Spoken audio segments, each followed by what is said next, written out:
అంబేద్కర్ ఆలోచనలకు అనుగుణంగా కాంగ్రెస్ పాలన ఉందన్నారు ఎమ్మెల్సీ అద్దంకి దయాకర్. బీసీ రిజర్వేషన్ల కోసం రేవంత్ సర్కార్ కృషి చేస్తోందన్నారు. అంబేద్కర్ పై అమిత్ షా చేసిన వ్యాఖ్యలపై ఆత్మ పరిశీలన చేసుకోవాలన్నారు. హైదరాబాద్ ట్యాంక్ బండ్ అంబేద్కర్ విగ్రహానికి నివాళులర్పించారు. రాహుల్ గాంధీ నిజమైన అంబేద్కర్ వాది అన్నారు అద్దంకి. దాదాపు వెల్ఫేర్ కోసం 70,000 కోట్ల రూపాయలు బడ్జెట్లో పెట్టిన ప్రభుత్వం రేవంత్ రెడ్డి గారి ప్రభుత్వం.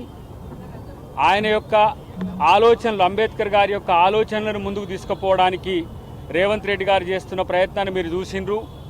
బీసీలకు రిజర్వేషన్లు 42% దేశంలోనే ఏ ప్రభుత్వం ఇయ్యని విధంగా ఈరోజు వచ్చిన 1 సంవత్సరంలోనే ఇచ్చిన ప్రభుత్వం రేవంత్ రెడ్డి గారి ప్రభుత్వం. కానీ అమిత్ షా గారు అన్న అంశాన్ని మీరు ఆత్మపరిశీలన చేసుకోవాలి. అంబేద్కర్ గారు ఏమైనా దేవుడా అన్నట్టుగా మాట్లాడిన అమిత్ షా గారు ఆత్మపరిశీలన చేసుకోవాలి. వీలైతే క్షమాపణ చెప్తే మంచిది. ఎందుకంటే మహనీయునికి ఆయన పుట్టినరోజు.